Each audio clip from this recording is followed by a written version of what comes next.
obviously very comfortable. You're very comfortable in front of a camera. Do you like being on stage, though? Because obviously you've done some. Yeah, no, absolutely. People are really nice, especially here. And no, you are particularly nice here. And I'm not that comfortable in front of a camera, actually. Really? Yeah, I mean, I was when I was younger. But comfortable is a strong word to use for it.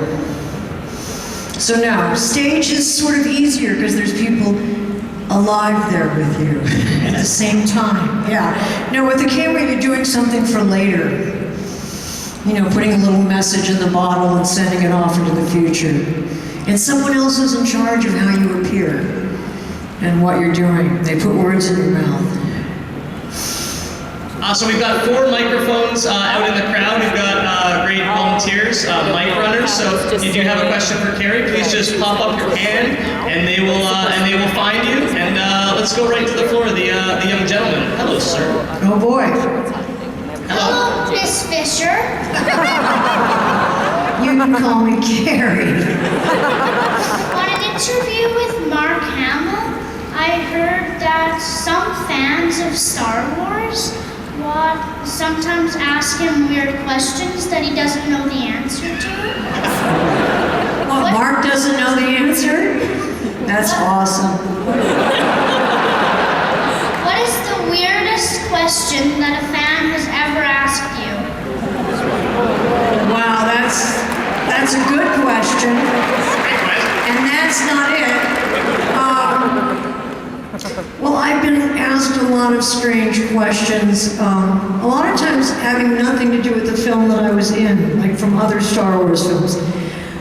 But I have been asked one time, having nothing to do with Star Wars, if I put makeup on before the paramedics arrived to take care of a friend of mine. Does that count? No, it doesn't. Okay. I've been asked certain questions about the Force that I'm not really, I don't know the answer to, but let me think about that, because you've taken me by surprise with that question, and it's a really, really good one. Did I wear a bra underneath the outfit? And there's no underwear in space. And so George did not let me wear a bra in the movie. But they used masking tape, except for in one scene when Mark arrives and R2's blown up and we run under the ship. You're young for this, but they'll explain it later. Please look closely at what's happening as I run toward the arriving Mark.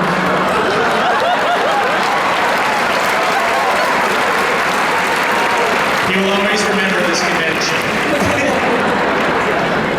Up on the left side, hello. How do you feel about Disney buying George Lucas and about the next film? I mean Lucasfilms, not George Lucas. He's an individual man. So, Wait. How do I feel about Disney buying it? What was the last one? about the next movie. Oh, next movie. That was the middle one. Okay. I like being bought by Disney because they never wanted to buy me before. And, it makes you feel wanted. Also, I get to be co-princess with a lot of other people. Are they princesses? Yes. That's cool. And I used to say that I was sort of like Minnie Mouse, only I didn't get to bond with her because she didn't totally exist, to my knowledge. So I am happy a little bit about the Disney thing, and they've already started selling merchandise, so that's kind of weird. And I hope it means that I can get ahead of lines at Disneyland. And I'm glad they're doing a new movie because they're sending a trainer to my house so that I can get in really good shape. So I'm really eating a lot of sugar in advance, as you can see.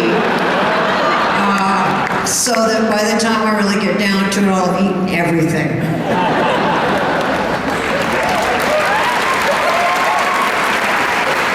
So I know there have been some conflicting reports, but we are going to see you in episode 7.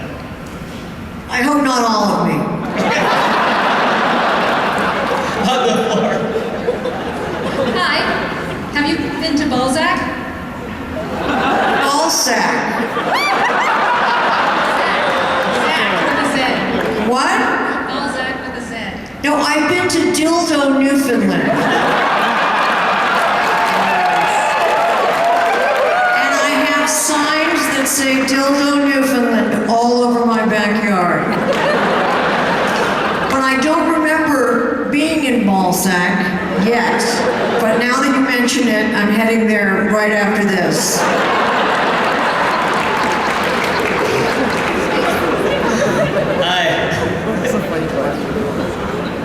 Hi, Carrie. I'm a huge fan of the Blues Brothers, and I want to know if you have any interesting stories of John Belushi and Dan Aykroyd and being on set.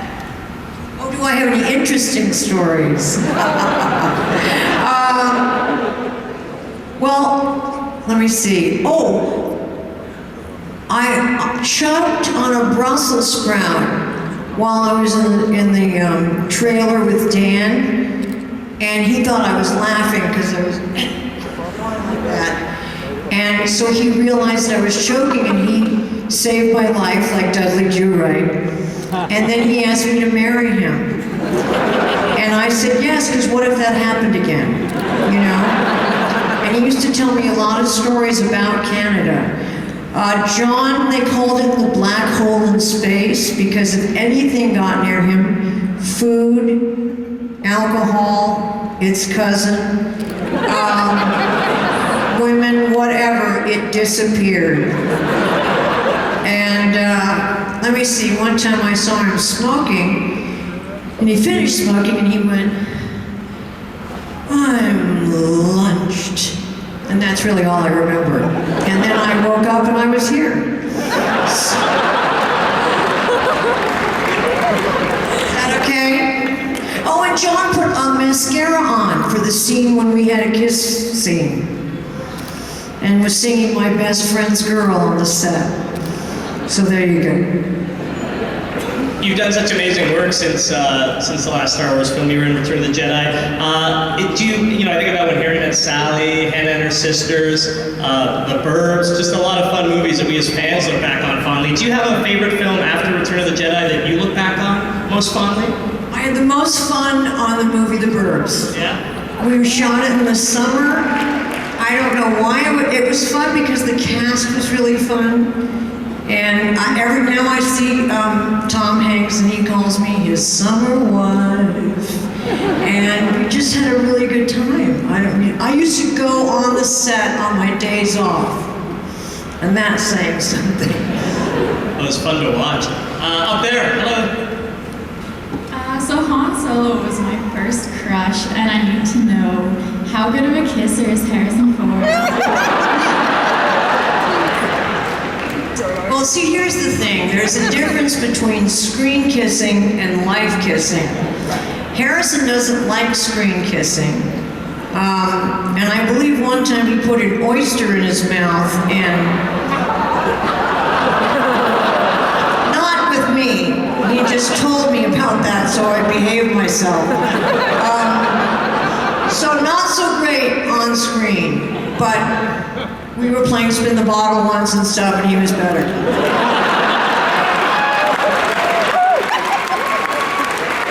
A very serious question. Does screen kissing just mean no tongue? Usually, yeah. Yeah, there's no tongues in movies of that kind. What was it like to work with George Lucas and Mark Hamill on set? Which movie? Any? Okay. Really, the first one, we were all really young and we didn't know what was coming on ahead. We had a good time. People used to visit the set, and because George didn't talk that much, one time this man came to the set, and after 3 days said, which one is the director? So he was pretty quiet. And we were all having a really good time. It was fun. And I was the only girl in an all-boy fantasy. How often does that come up? So it was a lot of fun. At what point did you know that when you had shot, the first episode of New Hope? At what point did you know that it was going to be a phenomenon? I still have trouble reconciling myself to it. We knew when it came out, and the term blockbuster was made up for it because the lines would bust blocks, and so they would have to clear the line up for the street and then start it again on the other side. And I used to drive by and look at the lines, and I think right in the beginning you'd go, hey, I'm in that, because it was just so, you did not expect that. And then they had us go on tour, and by the time, to promote it, and by the time we went on tour, it didn't need promoting. So we were just kind of traveling around, and it was a trip, as the young people say. Blockbuster, I didn't know that. Hello. Hi. My dad says hi, by the way. Dad says hi. Yeah. Oh, please give him my love. Yeah, tell him I'm sorry about the thing with the underwear. My question is, you started out in science fiction, so to speak.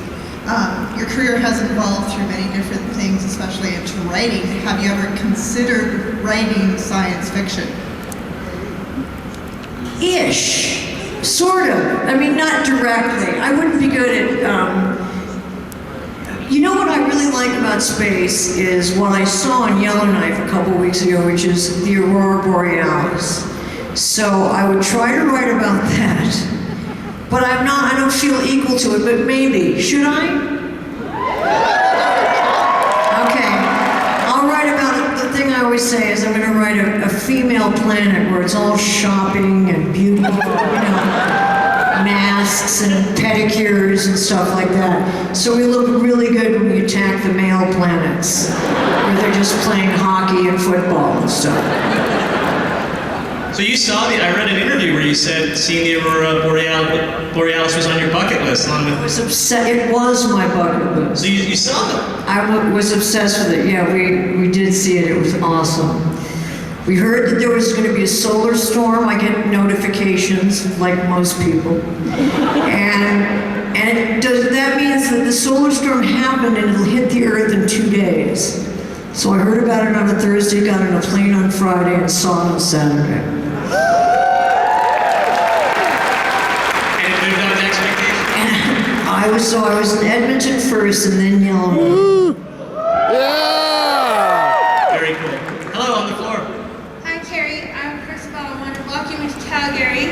Thank you. And I was wondering, what was your favorite costume in Star Wars? Well, I couldn't have said so at the time, but I would say now the metal bikini, because I'm glad there's some record of me looking like that. Because I don't anymore. Like I had to tell you that. I really like wearing the one in Empire, the little jumpsuit with the vest, because that was really comfortable. The other ones weren't as comfortable. There was the masking tape in the first movie. The metal bikini I was nervous about, and it was actually metal. So when I was a prisoner of Jabba, was I a prisoner? Who was that? The big slug. Jabba the Hutt, right? I always get his name messed up with other boyfriends. But anyway, so I'm laying down, and that bathing suit, whatever that was, it was metal. So it didn't adhere to your skin. Meaning if you laid down, somebody could see all the way to Florida. And that somebody was the bounty hunter guy. Boba Fett. Who was the slug? Who was the slug man? Jabba and Boba. Okay, so everybody with an A and the metal bikini. The end. Was it gratifying given that to get to choke Jabba the Hutt? Oh God, I love doing that. You know, they actually ridiculously asked me if I wanted